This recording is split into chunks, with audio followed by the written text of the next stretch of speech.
E aí, galerinha? O prof tá on, hein? Se liga que biologia tá na área. Né? Lembrando que nós estamos agora discorrendo sobre genética.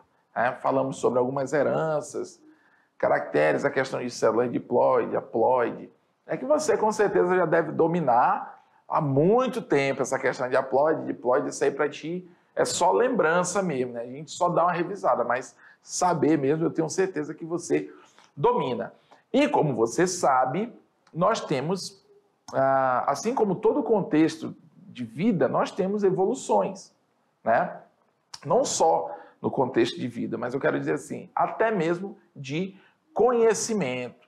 Então a gente sabe que a genética, ela é algo que começou muito pequena em termos de conhecimento e foi se tornando gigante e muito importante no que diz respeito a cuidados com a própria evolução humana, né? Se descobriu muitas origens de determinadas características, consegue-se hoje tratar também muitos fenótipos ou até mesmo agir em determinados genótipos para que eles mudar determinados genótipos, né? Ou induzir determinados genótipos para que eles venham apresentar fenótipos mais, digamos assim, corrigir fenótipos que sairiam, digamos, errado, digamos assim, né? Afetados, vamos colocar assim, que tem mais a ver com a genética.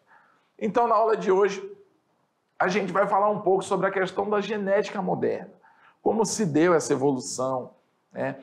Figuras muito importantes dentro desse contexto também, que é muito salutar a gente dar o mérito e saber quem foram essas pessoas que conseguiram contribuir com a evolução da genética, né? Agora, o que acontece é o seguinte, pessoal, o que deixa a gente muito, pelo menos me deixa surpreso, não é bem surpreso, mas que para mim valoriza mais ainda esses profissionais, principalmente da antiguidade, como por exemplo Mendel, Watson e Crick, né? Por quê? Porque era uma época que não existia tanta tecnologia assim, né? E mesmo em épocas com essas tecnologias, hoje em dia, não estou dizendo que não se descobrem coisas novas, sim, mas as coisas mais relevantes que até hoje servem como base, por exemplo, a genética moderna, foram descobertas em épocas em que não se tinha tanta estrutura de estudo, tanta tecnologia de estudo, né, voltado para a ciência da genética, entendeu? Então isso faz com que esses profissionais, esses pesquisadores, esses cientistas do passado ganhem mais valor ainda e peso no que diz respeito à importância que eles têm dentro da história, né, da genética moderna, tá bom? Então, vamos dar uma viajada nesse rol aí de celebridades, digamos assim, né, dentro desse assunto. Vamos lá, joga na tela que a aula de hoje é sobre isso, tá bom? Genética moderna. Opa. A genética moderna, quando a gente fala moderna, não quer dizer, pessoal, que é algo do ano passado para cá, não, ou dessa década. Entendam moderna como do século passado para cá. Ok? Até porque foi um período onde aconteceram as descobertas mais relevantes, tá? Então já foi num período mais contemporâneo. Vamos falar um pouco sobre a questão do contexto histórico, os precursores, ou seja, indivíduos que vieram construindo esse conhecimento para que essa modernidade de conteúdo, né, seja possível hoje. E questão de experimentos envolvendo questões genéticas que podem influenciar na hereditariedade, enfim, nas questões genéticas de uma forma geral. Habilidade número 1, entender os componentes hereditários, suas aplicações na engenharia genética e as questões éticas envolvidas. Compreender a herança genética ligada, restrita e influenciada pelo sexo, identificando as anomalias ligadas a cada herança. Né? Contexto histórico. A gente sabe que na genética moderna existe aí uma figura muito importante, né? Foi a partir dele que tudo começou, digamos, a se esclarecer de uma forma mais aceita ou de uma forma mais correta. Até então, as especulações não chegavam tão perto da realidade ou da forma correta como esse cara chegou. E nós estamos falando desse cara aqui chamado Gregor Johann Mendel, ok? Que é considerado, leva aí a alcunha de pai o quê? Pai da genética moderna, vamos dizer assim. Ah, professor, moderna, mas o cara viveu lá em 1800 e alguma coisa, no fim do século XIX, né? Aliás, no fim do século XVIII, né? No fim do século XIX, exatamente. No fim do século XIX, quando foi em 1900, por exemplo, ele já nem era mais vivo, né? Tudo bem, mas isso tudo, ainda, esse estudo dele, embora tenha sido lá para essa época que você está falando, né? Ainda serviu como base para a genética que se tem hoje. Ou seja, atualmente, a genética que se desenvolve modernamente falando, que é atual mesmo, de hoje em dia, ela só teve essa possibilidade de ser evoluída a partir do experimento básico. Básico entre aspas, que já apresentava uma certa complexidade em termos de observação, em termos de conhecimento sobre o assunto, né? A genética moderna hoje só existe, a atual, por causa justamente das bases que ele elaborou nos seus estudos. Lembra lá dos estudos que ele fez com o quê? Com maçãs, não foi? Foi maçã? O Mendel, ele fez experimentos dele com maçã. É isso mesmo? Não, pessoal. Foi a nossa... Exatamente. Meu diretor Lobo ali está ligado. Foi com ervilhas, ok? E essas ervilhas, que, diga-se de passagem, né, são vegetais, portanto, são seres vivos, portanto, têm um genoma, ou seja, tem DNA dentro delas, tem informação genética. Então, a gente pode transferir o que se foi feito com elas para outros seres vivos, pode seguir a mesma dinâmica. Nós não somos plantas, mas nós temos DNA, assim como as plantas. Então, a mesma dinâmica de transmissão de caracteres observada por eles pode ser, analogicamente, analisada na gente, né? Quando eu digo na gente, eu estou falando de ser humano, mas eu estou falando do resto de todos os seres vivos, tá bom? Independente de ser vegetal, independente de ser animal. Todos os outros seres vivos possuem um genoma. Ah, mas naquela época ele não sabia o que era genoma. Realmente, não sabia. Mas foi a partir da descoberta dele que se despertou a questão de que existe algo que passa de pai para filho. Lembra da primeira lei de Mendel? Né? Toda característica presente no indivíduo é proveniente de um par de fatores que se segregam no momento da formação dos gametas. Primeira lei de Mendel. Né? Da segregação, aí, a lei da segregação, ou do monohibridismo. Tá bom? Então, isso faz com que... Isso fez com que os estudos dele fossem... servissem como base. Agora, uma coisa interessante é que Mendel, pode botar aqui na tela junto comigo a imagem? Eu quero ficar aqui perto do Mendel falando. O Mendel, né? Esse cara aqui, ele fez os estudos dele, ele desenvolveu os estudos dele usando as ervilhas, né? As verdes, as amarelas, e foi fazendo os cruzamentos, e foi observando a transmissão dos caracteres, que, ao chegar ao final desse estudo, ele não foi, digamos assim, reconhecido devidamente.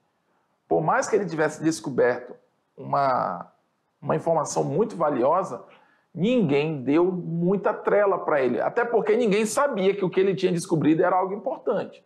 entendeu? Também diga-se de passagem. Não é que ele sabia a importância de tudo e ninguém deu moral para o cara, não é isso. Ou seja, ninguém achava que aquilo ali era algo válido. Né? Na época dele, ele submetia o estudo dele a determinados fóruns, enfim. E ninguém dava tanto valor, justamente pela falta de conhecimento que se tinha um assunto. Aí o cara vem com planta, ervilha, cruzou e quer revolucionar a genética. Ah, deixa esse cara para lá. Era mais ou menos isso.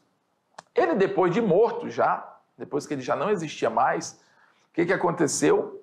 O Mendel, os estudos dele foi descoberto por outros cientistas, e esses cientistas foram fazer experimentos, mas aí já com moscas drosófilas, né? Melanogastra, que é uma espécie de mosca que tem, tá bom?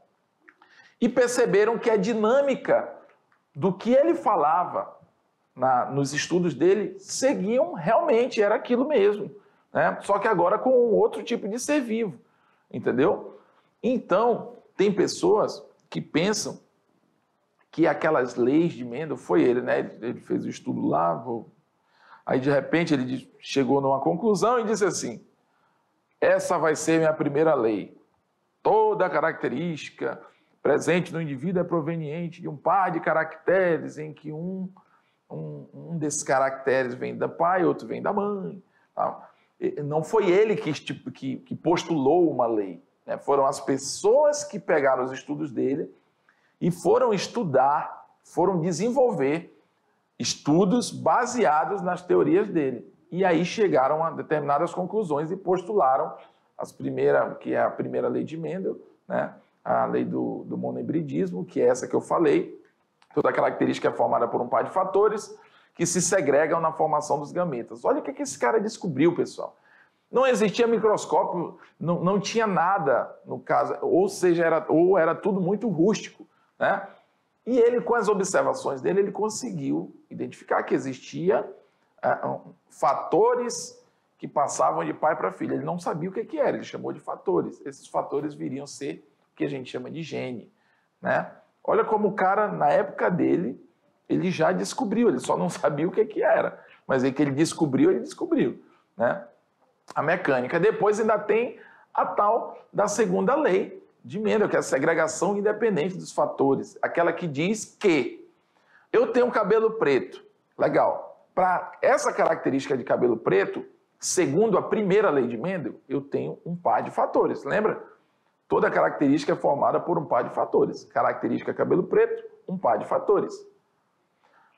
Agora, se eu sou moreno, se eu tenho uma pigmentação mais escura, né, ou mais branca, enfim, eu estou usando como exemplo aqui, eu sou negro, por exemplo. Eu tenho cabelo preto, é uma característica. E eu ter a pele escura é outra característica. Então, é outro par de fatores para essa característica. Mas não significa, o que diz na segunda lei de Mendel? Segregação independente. Aqui no momento da formação dos gametas, ou seja, no momento da formação dos meus espermatozoides, esses genes não vão estar atrelados um ao outro. Ou seja, um filho meu não é obrigado a nascer exatamente com a mesma característica, cabelo preto e negro. Porque tem as características que vêm da mãe dele também. Isso tudo vai ser misturado. Então, a lei da segregação independente diz que as características se separam na formação dos gametas. Elas não são uma dependente da outra. Ou seja, não quer dizer que se eu tenho cabelo preto e sou negro, né, não quer dizer que todo negro vai ter cabelo preto. Né? Não quer dizer que se eu sou alto e loiro, não quer dizer que toda pessoa alta vai ser loira, ou que toda pessoa loira vai ser alta, entendeu? Vice-versa. Então, essa é a mecânica da segregação independente. Ele afirmou que as características se separam.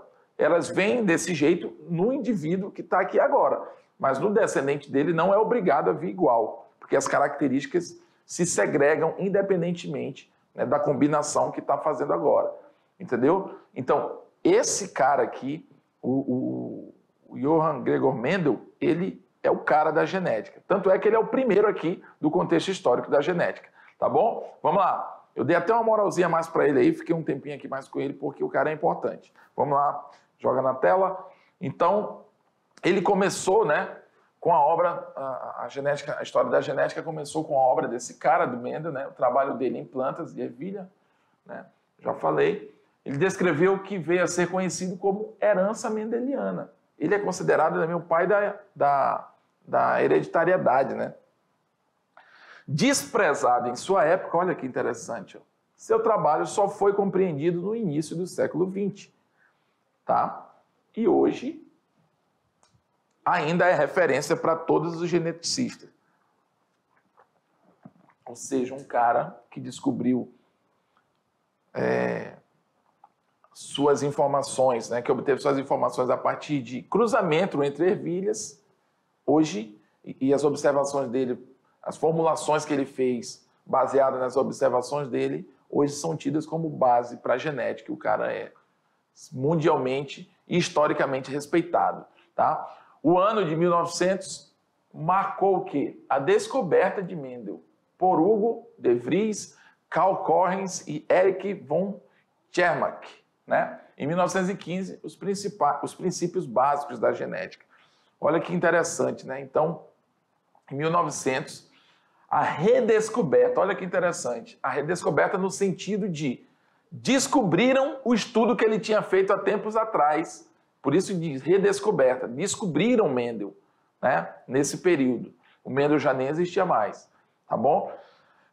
Os princípios da genética mendeliana foram aplicados a uma grande variedade de organismos, mais notavelmente a mosca Drosophila melanogaster, que eu falei ainda agora. Ou seja, eles pegaram aquele estudo do Mendel, que tinha sido feito com vegetais, e usaram as mesmas, como é que eu vou dizer? A mesma dinâmica do que ele fez com os vegetais, eles usaram, mas com outros seres vivos.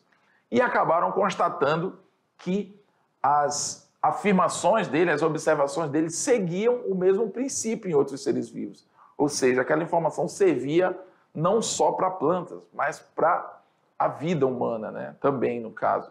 E no caso aqui, com o passar do tempo, vidas humanas, mas nesse caso aqui já era com outro animal, né? No tipo aqui dos insetos, no caso a Drosophila melanogaster. Então ele é o cara, né, velho? Ele não se discute.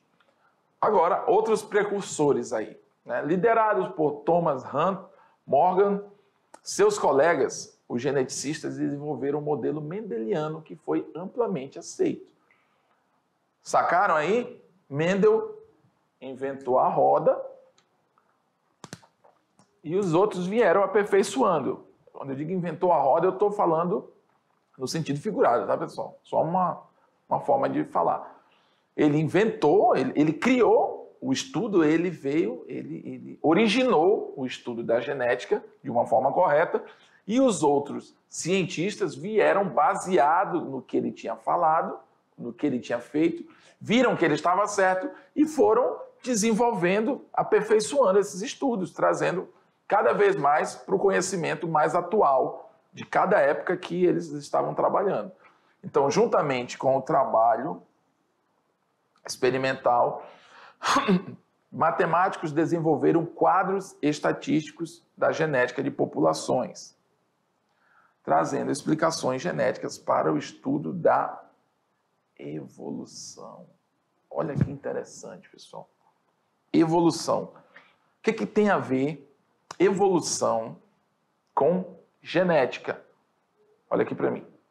O que tem a ver evolução com genética? Tem tudo a ver, pessoal. Nós só estamos aqui porque houve evolução. E só há evolução com diferenciação genética, com variabilidade genética. Entendeu? De acordo com a necessidade, os organismos vão se adaptando a determinados ambientes, né? Haja vista que nós sabemos que os primeiros seres vivos apareceram aonde? Na água, né? Eram seres procariontes. Mas, depois de milhões de anos, nós não estamos aqui? Sim, estamos aqui, assistindo a aula de biologia, professor Silvio Santos, e presentes aqui na mediação tecnológica. Legal.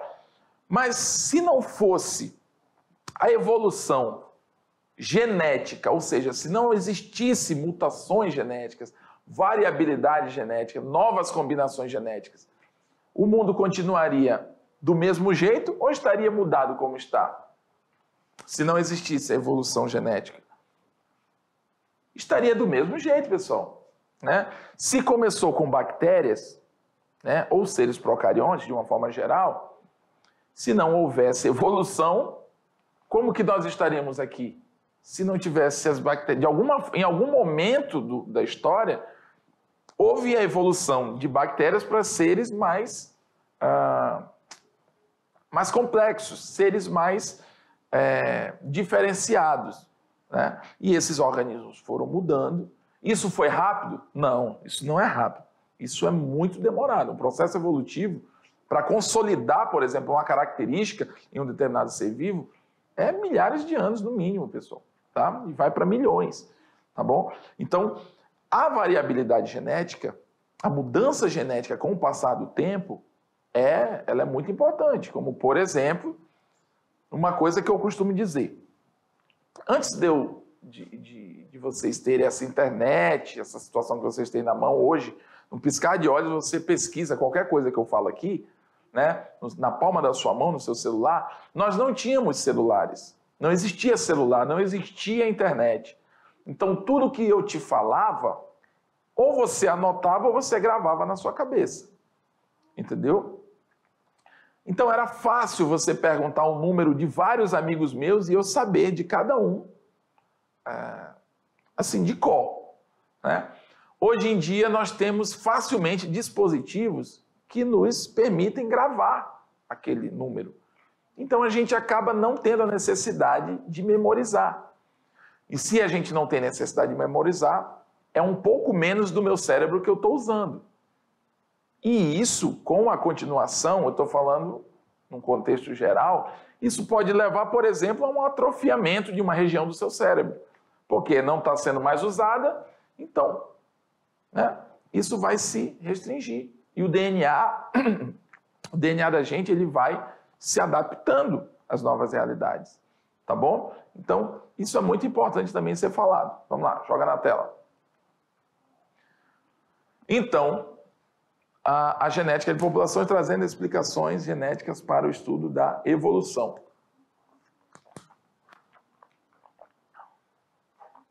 Franklin é uma figura muito importante no que diz respeito a, como é que eu vou dizer, a descoberta, digamos assim, da estrutura do DNA.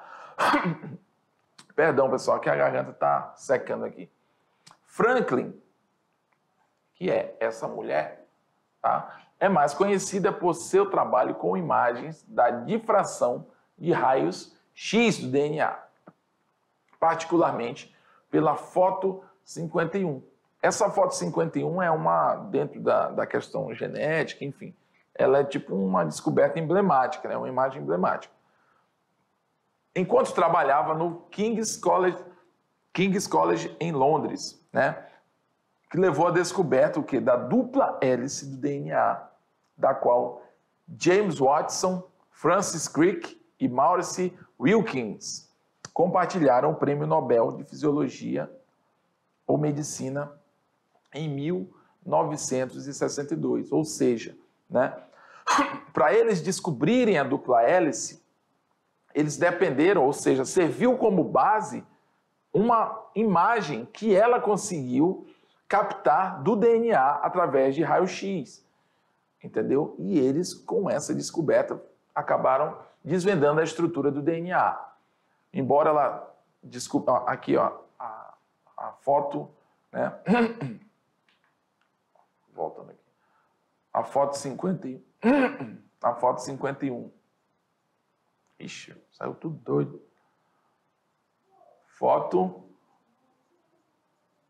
A foto 51. Ah, mas o que quer dizer isso, professor? Para a gente que não é geneticista, que não é especialista no assunto, né?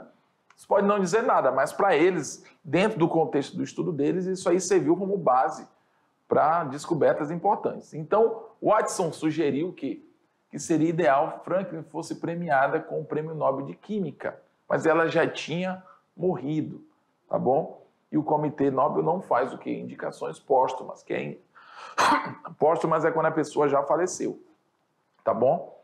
Então, a partir do estudo que ela fez, deu base para a evolução, né, e descoberta da estrutura do DNA. Ela nunca soube que suas fotos foram as principais provas para a teoria da dupla hélice. Que teoria é essa, pessoal? Tá, ela morreu em 58 aos 37 anos, um câncer de ovário. Que teoria é essa da dupla hélice? É a teoria que afirma que o DNA ele é formado por uma dupla hélice, ele é uma dupla fita, né? Então, ó, toda vez que você vê uma imagem de DNA, aqui nessa imagem, eu vou numerar aqui para eu conseguir me expressar com vocês. Olhando aqui na imagem número 1, você consegue perceber que existem duas fitas que se enrolam no sentido, por isso é chamado dupla hélice, porque ela vai fazendo um espiral, essas duas fitas.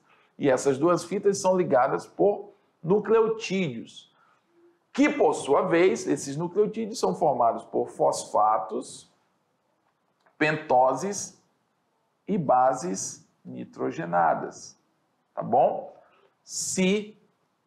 Aliás, essas bases nitrogenadas podem ser adenina, timina, citosina, guanina, tá bom? Quando se trata de DNA. Quando se trata de RNA, pode ser guanina, citosina, adenina ou uracila. Por quê? Porque no DNA, porque no RNA não existe timina. No lugar da timina tem a uracila. Beleza? Então aqui nós temos 3 formas de representar um DNA didaticamente. Tá bom? Na número 1, a gente tem essa imagem, digamos, mais didática, tá? Na número 2, nós temos aí de uma forma mais química, tá bom? De representar o DNA. Lembrando que cada lado dessa linha que eu fiz, que eu estou fazendo aqui, ó, é uma fita. É como se fosse cada lado dessa aqui, ó. Só que está representado de forma diferente. Então, elas se unem em que ponto? Elas se unem aqui, ó, nas bases nitrogenadas, que por sua vez fazem parte dos nucleotídeos. Beleza? E aqui é uma forma espacial, né, digamos assim, da mesma coisa que está no 1 e no 2, tá bom? Só que em formatos diferentes. Então, Rosalind Franklin, né, que nasceu em 1920 e faleceu em 1958, aí, um câncer, né, de ovário. Foi possível, né, através da foto 51 dela, a descoberta dessa estrutura. Então, a descoberta do DNA, aliás, da estrutura do DNA, não trouxe imediatamente o conhecimento de como as milhares de proteínas de um organismo estariam codificadas na sequência de nucleotídeos do DNA. Ou seja, quando se descobriu a estrutura do DNA, não foi de cara, descobriu o DNA, agora a gente sabe o que é genoma, a gente sabe. Não. Descobriu a estrutura da molécula, mas não se sabia como que era a dinâmica do funcionamento como é que eu vou dizer? Dos elementos que formavam essa molécula. Né? As proteínas formadas pelos genes, enfim, né? Descobriu a estrutura. Mas é como se dissesse assim, eu descobri como é o formato, mas como é que isso funciona? Isso foi acontecer com um pouco mais de tempo, né? Essa descoberta crítica para o surgimento da moderna biologia molecular só foi alcançada no começo da década de 60, por Marshall Nirenberg, que viria a receber o Nobel em 68, assim como Watson e Crick, 5 anos antes. A manipulação controlada do DNA, ou seja, a engenharia genética, pode alterar a hereditariedade e as características dos organismos. Então,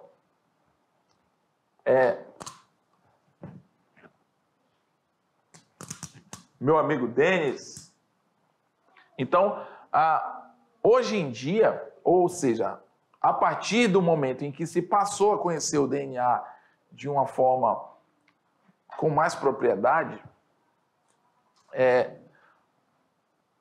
pode-se perceber que é possível manipular o DNA, né? Você já deve ter ouvido falar em organismos, por exemplo, transgênicos. São organismos que a genética desse organismo ela é modificada com alguma finalidade, né? Organismos, então, por exemplo, eu tenho ali legumes provenientes de sementes transgênicas. Ou seja, é porque tem uma praga que ataca essa plantação, esse tipo de vegetal. Então, eles vão lá e modificam a genética. Eu estou dando um exemplo, tá, pessoal? Eles modificam a genética desse vegetal para que esse vegetal não seja atrativo para aquela praga. Então, isso é uma alteração genética, isso é fruto de engenharia genética, né? É uma forma de fazer do jeito que se quer, tá bom? Podendo assim o quê? Alterar a hereditariedade. Lembrando que a hereditariedade ela é aquele processo natural em que o pai passa para o filho, naturalmente, determinadas características. Quando você envolve a engenharia genética, você altera a hereditariedade, você vai incluir ou retirar o que você quer daquele genoma. Isso só foi possível depois do desvendamento, digamos assim, da estrutura do DNA, né? Então, experimento é uma palavra muito simples, tá? Olha aqui para mim, pode até me deixar na tela aqui junto com a palavra, tá? Experimento é uma palavra muito simples, mas que ela é muito importante para determinados passos científicos, né? Olhando aí para a questão da... Eu peço perdão para vocês, pessoal, que eu estou tossindo muito, né? É porque eu estou com uma irritação na garganta que está incomodando, mas eu estou fazendo o máximo aqui para estar passando a informação para vocês. Uma situação muito interessante com relação a experimento, que eu posso dizer, é agora que a gente está passando, ou que recentemente, não vou dizer nem que passou já, né? Nós estamos vivendo isso. Não tem a questão do Covid, da vacina, né? A pandemia, que infelizmente levou várias pessoas e ainda está levando algumas pessoas que não tomam a vacina e algumas pessoas que até já tomaram a vacina, né? Dependendo aí de alguns organismos, isso ainda está acontecendo. Mas muitas pessoas não tomam a vacina por quê? Porque alegam que nós estamos sendo cobaia. Ah, porque nem se sabe muita coisa sobre a doença, como é que já vão fazer uma vacina? Realmente, isso pode ter seu fundo de verdade. Mas isso é, de fato, uma forma de você perceber o quanto é importante o experimento antes daquilo ser usado. Você está entendendo? Muitas pessoas não tomam a vacina porque tem medo do que pode acontecer. Por quê? Porque não teve um tempo para se testar direito essa vacina massificadamente, ou seja, numa grande população. A vacina ela teve que ser feita e já teve que ser praticamente injetada, já teve que ser usada. Foi muito pouco tempo de experimento. Então, não se sabe muita coisa a longo prazo, o que pode acontecer, né, com quem se vacinou. Mas por uma questão emergencial, é importante que nós tomemos essa vacina. Tá? Por quê? Porque ela acaba amenizando a questão da pandemia. Porém, a gente sabe, e a comunidade científica tem propriedade para afirmar isso, o mecanismo da vacina é o mesmo do que todas as outras. Então, a gente tem conhecimento suficiente para dizer que não tem nada de diferente nessa vacina em termos de que possa acontecer. Entendeu? Por quê? Porque é o mesmo mecanismo, a gente só não teve o tempo de experimento. É por isso que muitas vezes a vacina, por exemplo, contra a AIDS. Há quantos anos se comentam sobre vacina contra a AIDS? Mas não é tão simples. É preciso o quê? Experimento, é preciso verificar se deu certo. Isso não é uma coisa rápida. Uma vacina, para ela ser veiculada com muita segurança, ela precisa de anos de experimento, tá? Para depois ela poder ser usada por a população de uma forma geral. Então, essa palavrinha experimento, né, é muito importante, principalmente dentro de uma pesquisa científica, tá bom? Que foi assim, por exemplo, com o Mendel lá, que eu falei, os experimentos de Mendel foi que resultaram nas suas teorias, ele experimentando, tá bom? Então vamos lá, joga na tela. Alguns experimentos são feitos com animais, né? A grande maioria dos experimentos com animais, ou podem ser feitos com vegetais, no caso que Mendel fez, com bactérias, por exemplo, também. Então, geralmente alguém paga o pato. Nesse caso aqui da imagem é o ratinho, né? O ratinho branco de laboratório, que geralmente onde é testado, né? Ele é um roedorzinho. Então, aplicam uma injeção nele, né? Contendo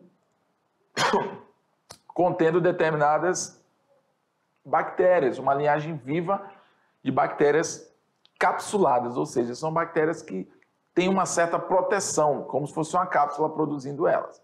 Esse rato vai morrer, tá bom? Depois o que eles fazem? Eles esquentam esse caldo, né? Eles fervem esse caldo onde contém essas bactérias. O que vai acontecer? Com alta temperatura, a linhagem capsulada vai ser morta, tá? Aí eles aplicam no rato, o rato sobrevive, tá? Ou seja, a temperatura influenciou nesse experimento, tá? Depois o que eles fazem? Eles pegam só a linhagem viva da bactéria, sem a cápsula, injetam no rato, ele sobrevive. Já dá para perceber que a cápsula presente influencia no experimento, ok? Aí quando eles pegam a linhagem sem cápsula viva, misturada com a linhagem morta, né, capsulada com linhagens sem cápsulas vivas, esse rato acaba morrendo. Então a presença da cápsula, né, acaba, como eu falei, influenciando em todo o experimento. Então eles só podem chegar à conclusão de que a cápsula influencia na vida ou para a vida ou para a morte do indivíduo depois deles experimentarem. Agora eles sabem que aquele tipo de bactérias que tem aquele tipo de cápsula são nocivas, podem levar um indivíduo à morte, por exemplo. Entendeu? Isso são experimentos. Aqui nós temos o tabaco mosaico vírus, esse TMV, quer dizer tabaco mosaico vírus. Tem um tipo 1, aliás, tipo B, e tem um tipo A. Ou, na ordem alfabética, tipo A e tipo B. Tá? Então, o que acontece? Ele tem ali o seu RNA, sabemos que o vírus tem DNA e pode ter RNA. No caso aqui, ele tem lá o seu RNA, né? Você percebe a estrutura dele, ele tem a proteína B, esse RNA vai produzir um tipo de proteína B e o RNA, aqui azul, vai produzir um tipo de proteína A. Você consegue perceber que esse vírus ele tem a capacidade de absorver a característica do outro e se tornar um vírus misto, tá bom? Então, causando o quê? Essa infecção na folha e quando você tem, digamos, uma descendência desse vírus, o RNA dele já está totalmente, como é que eu vou dizer, construído, né? Por proteína do tipo A. Entendeu? Então você consegue perceber que houve algum tipo de interação que inibiu o tipo de proteína B, e isso podia ter sido ao contrário. O que a gente está tentando mostrar aqui é que, através dos experimentos, é que a ciência consegue chegar a novas conclusões e, portanto, achar, por exemplo, um remédio para alguma coisa, um tipo de substância que vai te ajudar a curar uma determinada infecção, um tipo de substância que vai ajudar a acelerar o processo de fermentação do leite, enfim, entendeu? Então, isso tudo vem lá do Mendel, né, que foi o pai da nossa genética e que conseguiu explicar de alguma forma que existiam genes, que existiam genéticas que corriam entre pais e filhos, tá? Que isso também foi só desvendado, de fato, com a genética pós-Mendel, né? Os novos cientistas mais atuais. E hoje a genética está aí com todo esse conhecimento aí para nos mostrar. E a gente está vivendo isso com essa pandemia, essa questão da genética do vírus, essa mutação que ele pode sofrer, ok? Beleza? Então ficamos por aqui, vamos para a nossa revisão.